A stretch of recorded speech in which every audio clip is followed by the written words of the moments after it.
देश में राज्यसभा की 37 सीटों के लिए बिछी हुई सियासी बिसात अब अपने आखिरी पड़ाव पर है।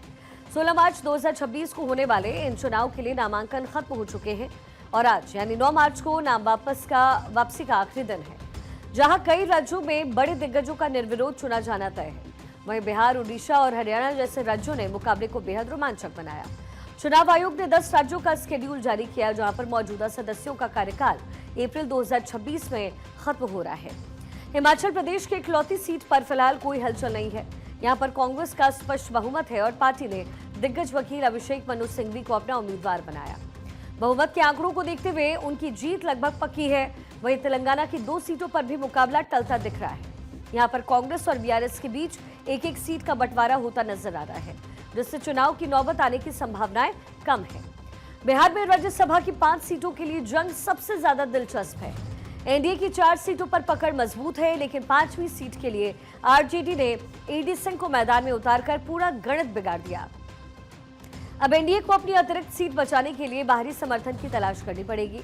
बिहार से रिटायर होने वाले सदस्यों में राज्यसभा के उपसभापति हरिवंश नारायण सिंह और केंद्रीय मंत्री रामनाथ ठाकुर, जेडीयू के प्रेमचंद्र गुप्ता और अमरेंद्र धारी सिंह आरजेडी के और उपेंद्र कुशवाहा आरएलएम के इसमें नाम शामिल है। यहाँ पर मुख्यमंत्री नीतीश कुमार और नितिन नवीन की भी साख दांव पर है। आइए जान लेते हैं कि राज्यसभा के रण में किस राज्य में कैसा मुकाबला है। हिमाचल प्रदेश में सिर्फ 1 सीट है। कांग्रेस का पलड़ा यहाँ पर भारी है और अभिषेक मनु सिंघवी मुख्य उम्मीदवार है।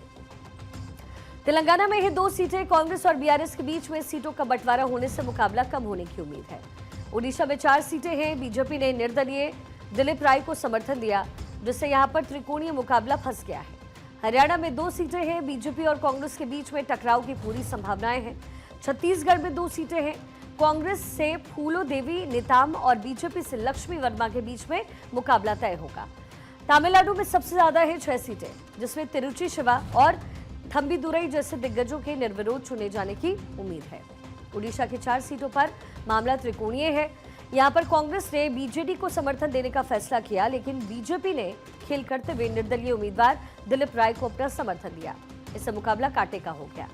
उधर हरियाणा की 2 सीटों पर भी स्थिति नाजुक है। बीजेपी ने यहां पर केवल 1 उम्मीदवार उतारा है, जबकि दूसरी सीट पर कांग्रेस और क्षेत्रीय दलों के बीच में ठन गई।